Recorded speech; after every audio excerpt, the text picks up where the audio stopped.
On, man? It's your boy Sammi Starr, and you're chilling right here with me on WHODAT. Now you know who I is. Bam.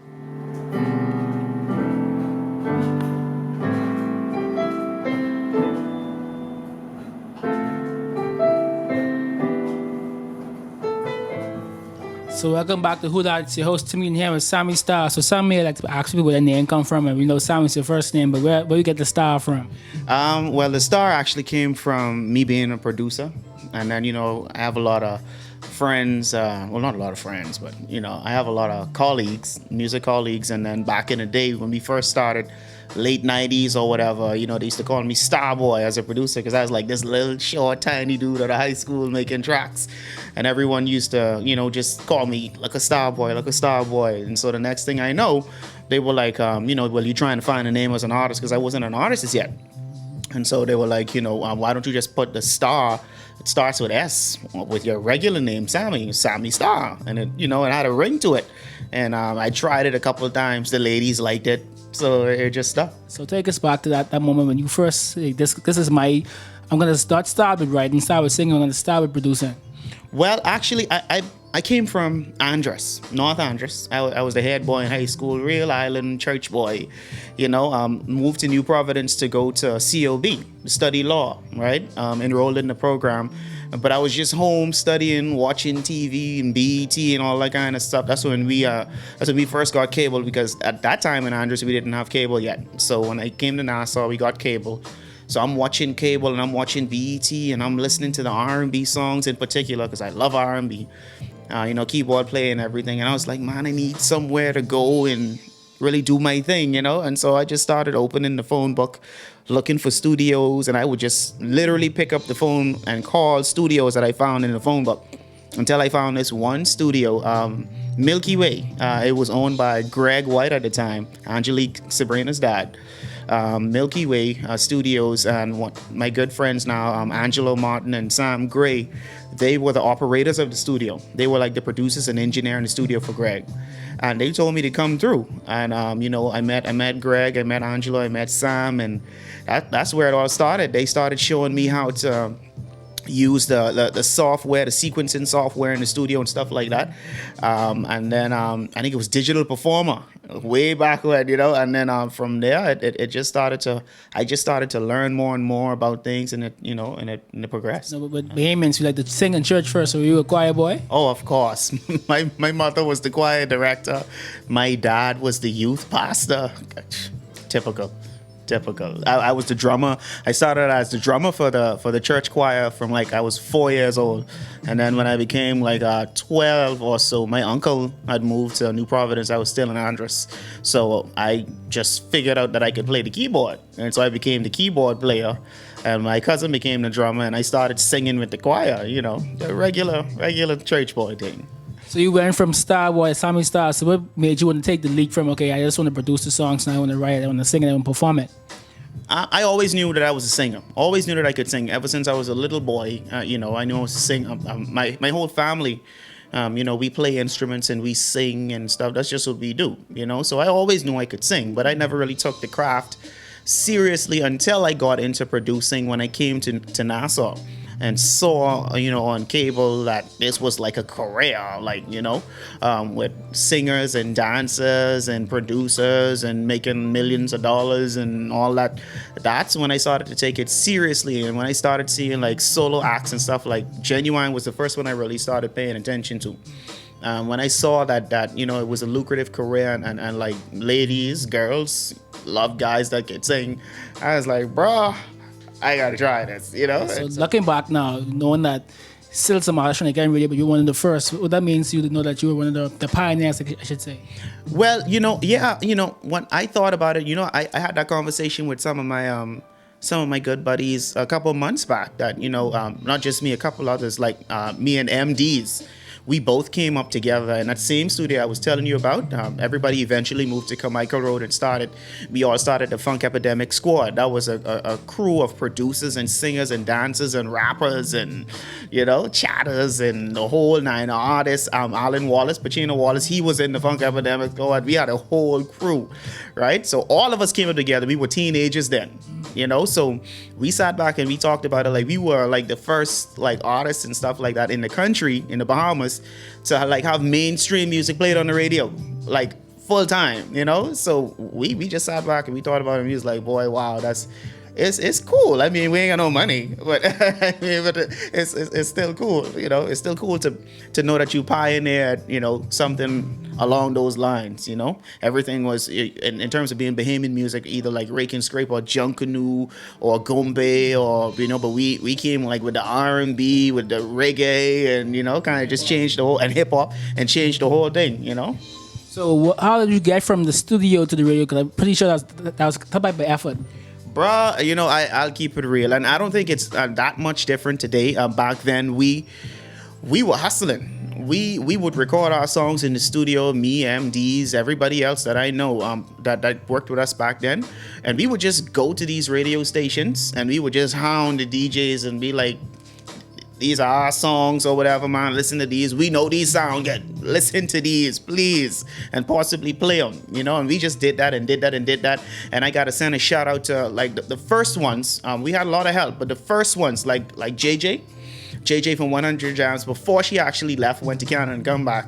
When she was first here, way back in the day, she was probably the first person to play our songs. I was in a R&B group. And if you could go dig this up and find this, I'll give you some money. I was in an R&B group called Pure and Natural. It was 4 of us. And we had a song called Kick It. If anybody could find Kick It, I'll give you $100. We had a song called Kick It. Crazy song, boy band days. So that Backstreet Boys feel, she played that on the radio. And it was uphill from there. Of course, DJ Reality. I got to send a shout out to Reality, because he was the one that really break Good to Know You. A lot of people didn't even know that was a Bahamian artist. He was the one to really break that song for me. And of course, Randy C with Bahama Haunt Ones, and the list goes on, But we just hustle and struggle to try and get our music played on the radio until we accomplished it. Simple as that. And fast forward, we have Bahamas Rat Pack Carnival. You up last. You were the winner of the first one. So take me through the process of creating, jumping the line, getting your performances together, and then winning. Yeah, a lot of people don't know. Like, of course, earlier we talked about me being a producer first. A lot of people still don't know today that I'm actually more of a producer than an artist. With jumping the line. Of course, when the competition came about, I just saw the opportunity to perform on that big stage. I was thinking about Carnival in Trinidad, how they have Soca Monarch and stuff, and how huge that platform is. So I figured this would be the same opportunity. That's why I entered. And of course, $20,000 wasn't bad. I wish it was more, but it wasn't bad. So I entered, and I just thought about the concept of what they said they wanted the song to be like. The rules were on the paper. I just thought about it, and I like writing songs, so I wrote it, and I was thinking, we gotta incorporate Junkanoo in this, but it gotta be mainstream, But at the same time, I didn't really want to do soca, that kind of way. So I did it, and I produced a track for it and everything, but it still wasn't exactly where I wanted it to be. So I called Rick Carey. Because Rick Carey, in my opinion, is one of the people at the top of that game in terms of making our Junkanoo music mainstream and being able to cross over into the commercial scene, international scene. I think he's one of the best, So I called him. I gave him what I had already done, vocals, demo, music instruments, the whole nine. And, and of course he put his touch on it, goatskin drums, Junkanoo, the beat that he's known for and everything like that. And it turned into something special, So producer-wise, it was both of us. And of course I wrote the song, arranged it, the whole nine, and it turned out to be a masterpiece. Ended up winning. And then the second time around, you came back for round 2, and you came second. Sorry to say, you came second like the song. Yeah, but take me through the process of creating that song. I should have named it first time around. But anyway, it was the same process. But this year, I wanted to go completely left. You know, because I figured that winning last year, the really competitive, creative people would have sat down and kind of dissect my song to try and figure out why I won. Naturally, I would have done that. You know, and so I said, you know, okay, so while y'all trying to catch up to that, I can go above that. And that's exactly what I did. With second time around, I said, you know what? I'm going to take rake and scrape music, and I'm going to combine that with the music that I know makes everybody just can't help but move, and that's marching band music. And what other marching band would I use other than the Bahamas All-Stars marching band, the wickedest marching band in the world, you know? So, of course, I called Mr. Justilian, and I told him, I said, listen, I have this idea. You know, he came in studio. He brought the guys in studio. They came with their drums, the horns, the whole nine, and right in here. And we you know, we plugged it out. I played the track that I had for them, and those guys just came in. And it just went crazy from there. Of course, we weren't done. I had to call the rake and scrape god himself, Mr. DMAC, my fellow Rat Pack brother. I had to call him. I said, bruh, listen, you know how you go with this rake and scrape thing. I said, I'm producing the song for Junkanoo Carnival. I have the All-Stars Marching Band in it, but the rake and scrape element on it needs to be increased or whatever. And I played it for him, and he said, I know exactly what you need. And of course, I took everything over there. We sat in the studio over there. He did his thing, and by the time he was done, man, listen, it blew me away. I'm still surprised they came second, but hey, it's all good. You know, Take Up the Road was a good song. Shout out to Fat Shot.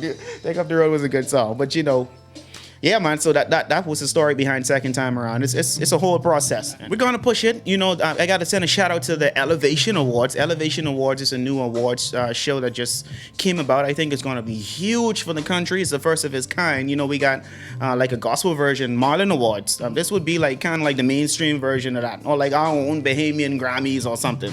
You know, so I'm proud to submit to it, and I'm submitting that song. And that song, hopefully, that song wins Video of the Year. Fingers crossed. We'll see how things go. I think it's good enough to be Video of the Year. Lovato did an excellent job. So, you know, hopefully those Elevation Awards judges will smile on me and my video. Just as a plug, I'm also submitting WHODAT for Vlog of the Year. So, you know, so just hopefully me and Sammi could win. Could win.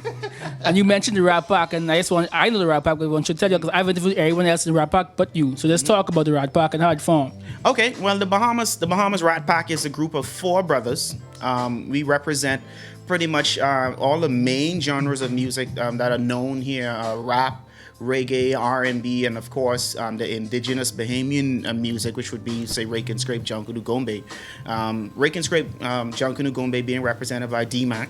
R&B being represented by me, rap being represented by Sosaman, and reggae being represented by Mdeez. 4 brothers at the top of their game.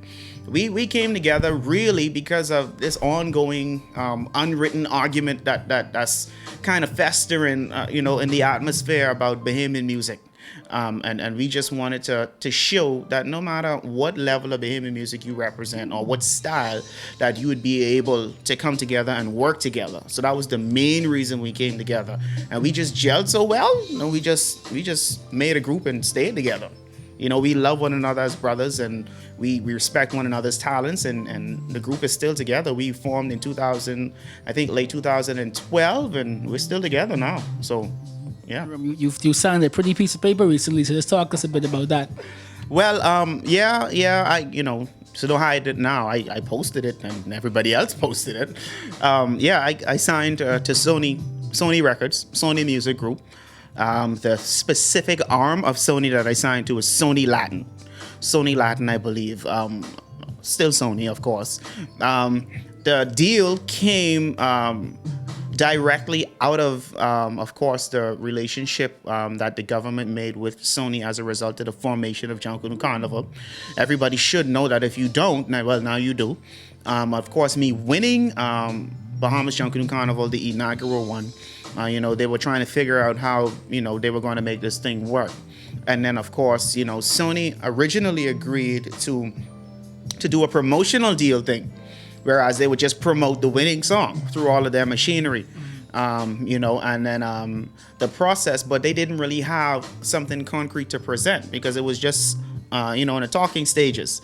And actually, it almost got to the point whereas, they were saying that, well, we don't want to do too much. We just really want to promote the song, but Sony said that, okay, sure, but we're not going to put all our machinery behind this artist and this song and it blows up and somebody else offers the artist a deal. So we have to secure our investment, our interest in this product before we actually put it out. And so it turned into them calling and saying, look, we have to have this artist signed to Sony. And so what happened is we went back and forth until we came up with a record deal, terms and stuff like that. My lawyers, their lawyers and everything. And eventually, the deal was actually presented and they said, okay, we want you to do singles, album, the whole nine. What you say? I was like, what I say? Nah. And the rest is history. You saw the picture with me signing, so it's all good. Locally, I got a bunch of shows going on. I can't really think of the calendar in my head right now. I know the closest one I can think of is probably Andros. I think I'm going back home to Andros to do a regatta or something like that. But I got a bunch of stuff throughout the entire year. I'll be traveling as well. Now that I signed a deal, of course, I'll be traveling to work with producers and the whole night. Yeah, I know a lot of people click like and stuff like that because, they almost get the idea that I got drafted to the NBA or something. I didn't get $1 million. I'm not all of a sudden a superstar. I have to work towards getting $1 million and becoming a superstar. I just now have the official opportunity to do it, So I just wanted to put that out there. Like, I'm not suddenly going to move to Atlanta on a private jet and you'll never see me again except on TV. That can happen soon, but like, it's a process. It ain't just overnight because I signed, I just want to let people know. And your social media?